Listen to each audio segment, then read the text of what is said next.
Okay, in Milwaukee, there was a gentleman named Bernard Trammell. He was 60 years of age. He was gunned down due to a drive-by shooting on Thursday in Milwaukee in front of his business. Believe people believe it was politically motivated due to his political affiliation and his support with President Trump.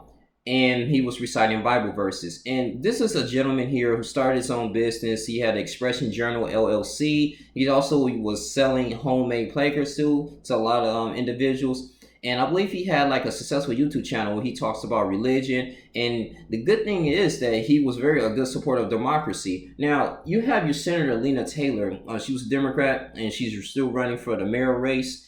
He was a big supporter of her. So he didn't really have a strong, support or affiliation with one dominant party like a Republican Party or Democratic Party. You can say maybe he arguably could be a libertarian, but when I see this is how, reading this article is a little bit more disturbing, is that if this is really true, that you have an individual that just got upset with him and killed him, instead of being a critical thinking man, if you had a problem with him, I would have at least try to talk to him, or I just would have gone on about my business. Because at the end of the day, why throw your whole life away because of someone's support of a potential candidate? Instead of like sitting down and having a good conversation with them, why do you believe the things that you believe, and how can we continuously to move forward? What is the benefit for our people? You want to gun them down, and you want to continuously to participate in the glorification of destruction of your people. And seeing all this, man, residents in the neighborhood say he was a really good guy. You had even Andrew Olmstead and I think it was Tylen Pulley. They were roommates and went out to go play basketball until they came back from their exercise and found out that it was a lot of cops that pulled up. And, they seen the cops performing CPR for 15 to 20 minutes, and later he was found dead. Now, he was selling placards back in the range of his movements of the Black Lives Matter in his window, a memorial with flowers around his sidewalk, as the police did a thorough investigation to see what actually happened. According to Argo here, he said he was just a community figure. I respect him just because he had a position. He got his opinion on why he feels that way, and I'm not going to knock him.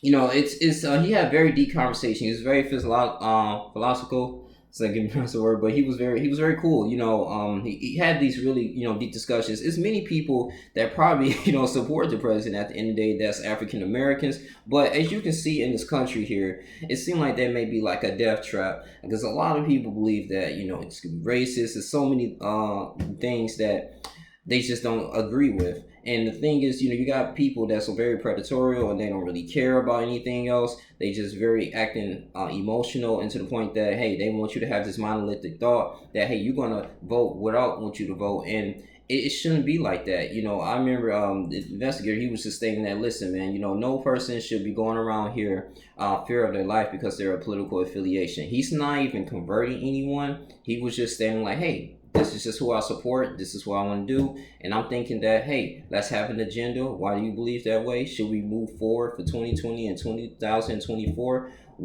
These different discussions that you have to have instead of just going out here, getting upset, angry, and putting your whole life in danger and throwing it all away. Now it's turned into a vicious cycle. It kind of reminds me when someone's trying to come up into the world and you see them shining, you see them grinding, you see them doing great things, and they have just nice materialistic things, or they might have a little bit of following. You get jealous, and that envy comes into your heart, and then you trying to find out the schemes to go ahead and kill and knock that person out. And what you fail to realize, when you kill that person because you envy them, or you just because you run off your emotions, at the end of the day, it doesn't give you any type of satisfaction. And all along, what it does is that you internally damage yourself, and you will have to pay the price. If it's not on earth, it will be up to the Most High.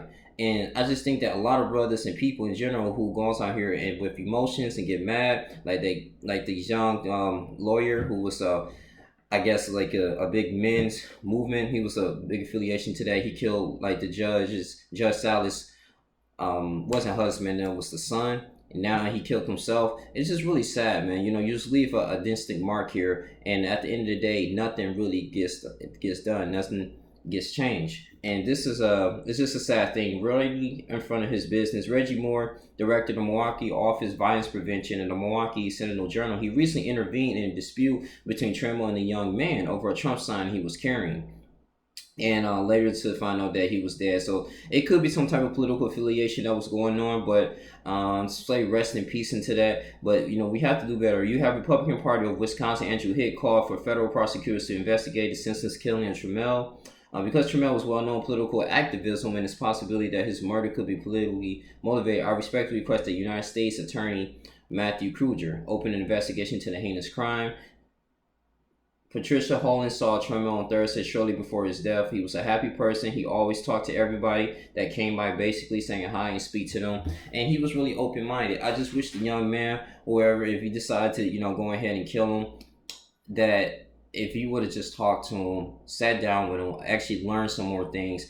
And when I see someone that's like 60 in their 70s or anything like that is of age, 9 times out of 10, I kind of expect to be like, okay, well, maybe they can give me some knowledge and wisdom about life.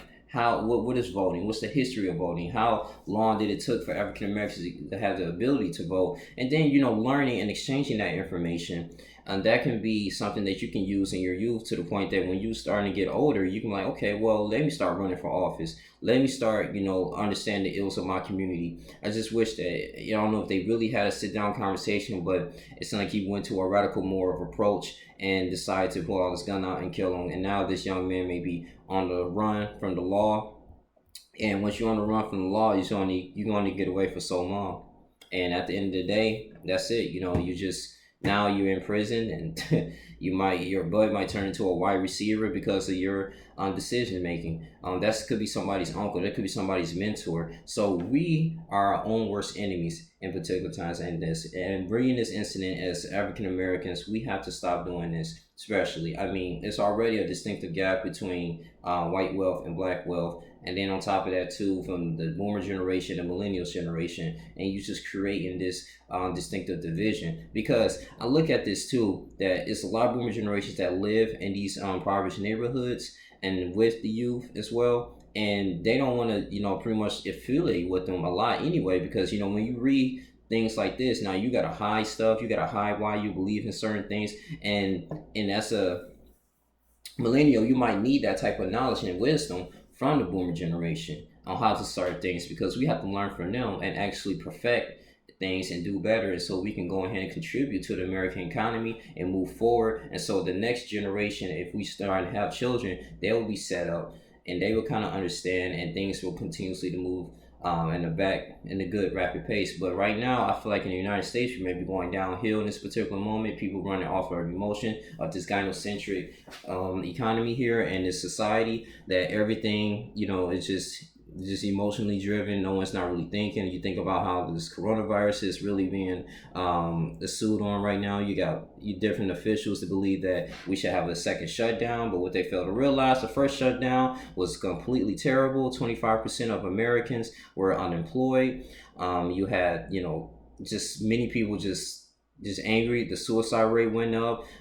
Just too many part-time jobs, not enough full-time jobs, because the part-time jobs is not really contributing to the economy. Because when you have too many part-time jobs, I believe basically it was really motivated due to the Affordable Care Act. Because of the Affordable Care Act, it mandated like a lot of companies to give full-time employees healthcare benefits, and now a lot of companies wanted to, their for-profit wanted to save money, so they end up cutting these hours. And so that's why you have a lot of part-time jobs. You got people working 2 or 3 jobs to actually obtain a decent living in America. But what they fail to realize is that you cannot sustain the American economy with part-time jobs. And then you got people who, a lot of businesses are need to bail out. They don't have enough money to give your customers. You got, it's so many things that goes on in this daily basis. And then therefore, when you have enough people working, people are bored, and the coronavirus is continuously still to be spread, because now they don't have enough money to take care of themselves,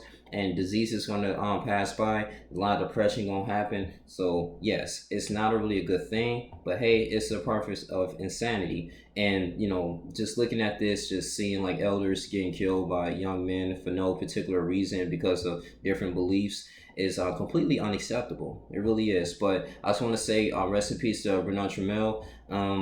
You know, I want to be surprised why, like, a lot of boom generation don't want to be affiliated with the millennial generation because things like this. So you got to think before you speak. And this is the type of stuff that happens, man, in our communities. Though we can't even share knowledge and wisdom, or we have a different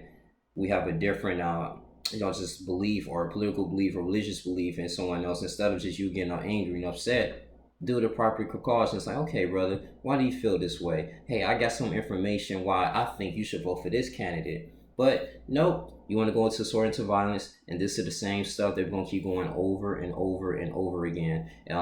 Senseless violence and senseless behavior. That's just crazy, man. So that's all I really have to say. Just rest in peace to Bernard Trammell. Any individual, just kind of just stay in your home, man, at this particular time. Just kind of keep things to yourself, because at this moment right now, it's not going to get any better. I truly believe that. But this is your boy Young Lee Jr. You guys can like, comment, subscribe. He could have been a potential mentor for that young man, and I just hate for him to throw that away. Just Satan just whisper in his ear to go out here and just participate into sin and disobedience. But you guys like, comment, subscribe, share this video. Love you guys. I'm out. Deuces.